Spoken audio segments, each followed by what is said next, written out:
လူရှင်တော်ဦးသိန်းစံရဲ့ဝေဒနာအလုံးကိုတာဝန်ယူကုသပေးမယ့်အပြင်လိုအပ်သမျှလှူဒန်းသွားမယ့်အစီအရာထူးခန်းကျော်ပရိသတ်များအားလုံးပဲမင်္ဂလာပါရှင်။တချိန်ကဇက်စင်ထက်မှာပရိသတ်ကိုပျော်ရွှင်မှုတွေပေးခဲ့တဲ့ဟာတာတရုပ်ဆောင်ဦးသိန်းစံရဲ့လက်ရှိဘဝကတော့တကယ်ကိုသနာစရာကောင်းလာပါတယ်။အသေးချောက်ယောဂနဲ့ရေပြင်းဆွဲတဲ့ဝေဒနာတွေကိုပြင်းပြင်းထန်ထန်ခံစားနေရတဲ့ဦးသိန်းစံကစေကူသားစီမတက်နိုင်တဲ့အဆုံးမှာတရောင်းစားတယောက်လိုအထင်ခံရမှာဆိုလို့ဘသူကမှအကူအညီမတောင်းချင်တော့ဘူးဆိုတဲ့အထိစိတ်ဓာတ်တွေကျဆင်းနေခဲ့ရတာပါ။နာမည်ကြီးမင်းသားတချို့စီကအကူအညီမျှော်လင့်ခဲ့ပေမဲ့ဘာမှမထူးကြခဲ့လို့စိတ်မကောင်းဖြစ်နေရတဲ့ဦးသိန်းစံအတွက်အခုတော့ကယ်တင်ရှင်ဆရာထုခန့်ကျော်ပေါ်ပေါက်လာခဲ့ပါပြီ။ဆရာထုခန့်ကျော်ကဦးသိန်းစံရဲ့ယောဂဝေဒနာနဲ့အခက်အခဲတွေကိုကြားသိရခြင်းမှာပဲစိတ်မကောင်းဖြစ်ရပြီးတော့အဆက်ဆက်အရာတာဝန်ယူဖို့ဆုံးဖြတ်လိုက်တာပါ။ဦးသိန်းစံခံစားနေရတဲ့အသေးချောက်တာနဲ့ရေပြင်းဆွဲတဲ့ဝေဒနာတွေကိုဆရာကိုယ်တိုင်အနီးကပ်ကုသပေးသွားမှာဖြစ်တယ်လို့အစာအိမ်မှန်ပြောင်းကြည့်တာကစလို့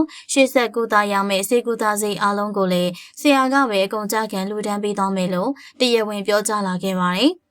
အပြင်မှာလူချင်းတွေ့ဘူးတာမတွေ့ဘူးတာအဓိကမဟုတ်ပဲအနုပညာညီအကိုတယောက်ဒုက္ခရောက်နေတာကိုလက်ပိုက်ကြည့်မနေနိုင်လို့ကုညီတာဆိုတဲ့ဆရာထုခန့်ကျော်ရဲ့စိတ်ဓာတ်ကတော့တကယ်ကိုမြင့်မြတ်လွန်းလှပါတယ်ဆရာထုခန့်ကျော်ရဲ့လက်စွမ်းကလည်းတနိုင်ငံလုံးကအံ့ဩရလောက်အောင်အစွမ်းထက်လာတာအလုံးအသိပဲဖြစ်ပါတယ်။မကြသေးခင်ကလည်းဝါရင်မင်းသမီးကြီးမေတင်စာဦးရဲ့လက်ပြင်အကျော်ညက်တာကိုတမိနစ်အတွဲပျောက်ကင်းအောင်ကုသပေးခဲ့တယ်လို့လေးဖြတ်ချင်တယ်လို့ဖြစ်နေတဲ့မင်းသားထူးခြားကိုလည်းအိမ်ထဲခြေချလိုက်ရုံနဲ့ယောဂကိုအာယုံနဲ့တန်းသိပြီးတော့သက်သာအောင်လှုပ်ဆောင်ပေးနိုင်ခဲ့သူပါ။ဒါတေမကပါကျုံဆရာတော်ကြီးကိုကုသပေးနိုင်တဲ့အထိကြော်ကြားသလိုနေ့စဉ်လူပေါင်း1000ကျော်ကိုကုသိုလ်ဖြစ်စေကုသပေးနေတဲ့ဆရာရဲ့ကုသမှုစွမ်းအားတွေကအခုတော့ဦးသိန်းစံကိုကုသပေးသွားတော့မှာပါအပြင်မှာမတွေ့ဘူးတဲ့သူကိုတောင်ကျပ်15သိန်းချက်ချင်းလှူဒန်းပြီးတော့ငွေလိုတိုင်းလာယူပါလို့ဆိုခဲ့တဲ့ဆရာထူးခန့်ကျော်ရဲ့စေတနာက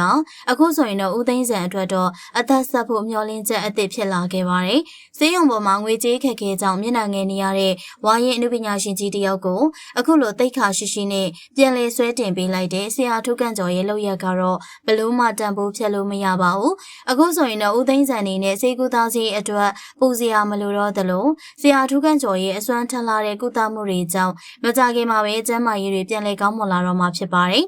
နာမည်ကြီးပြီးတော့အထာကြီးနေသူတွေကြားမှာဆရာထုခန့်ကျော်ရဲ့ဒီလိုမြတ်တာတရားကတကယ်ကိုလေးစားဂုဏ်ယူစရာကောင်းပါတယ်။နာမည်ကြီးမင်းသားတယောက်ဆိုရင်ဦးသိန်းစံရဲ့အကူအညီတောင်းမှုကိုမျက်နှာလွှဲထားပြီးတော့အခုထိအလူတန်းမပေးပဲပြစ်ထားခဲ့တာကတော်တော်လေးရှက်စရာကောင်းပါတယ်။ဒီလိုမျိုးအပေါ်ရဟန်ပြနာမည်ကောင်းယူနေတဲ့လူတွေထက်စားရင်ဆရာထုခန့်ကျော်ကတော့လက်တွေ့လူတန်းပေးသလိုလက်တွေ့လည်းသက်သာပြောက်ကင်းအောင်ကုသပေးနေတာပါ။ဒါကြောင့်မလို့ဦးသိန်းစံတယောက်ဆရာထုခန့်ကျော်နဲ့တွေ့ပြီးဆိုမှတော့ယောဂဝေဒနာတွေကမကြခင်သက်သာတော့မှသိကြပါတယ်။ဒုက္ခရောက်နေတဲ့ဦးသိန်းစံကိုအဆက်ဆက်ရရတာဝန်ယူကုသလှူဒန်းပေးမယ်။ဆရာထုခန့်ကျော်ရဲ့လေးစားစရာစိတ်ဓာတ်နဲ့စေပညာအစွမ်းတွေကိုယုံကြည်လားဆိုတာပရိသတ်ကြီးတို့ကပြောပြခဲ့ပါအောင်နော်။ကြည့်ရှုပေးရတဲ့အတွက်အားလုံးကိုကျေးဇူးတင်ပါတယ်ရှင်။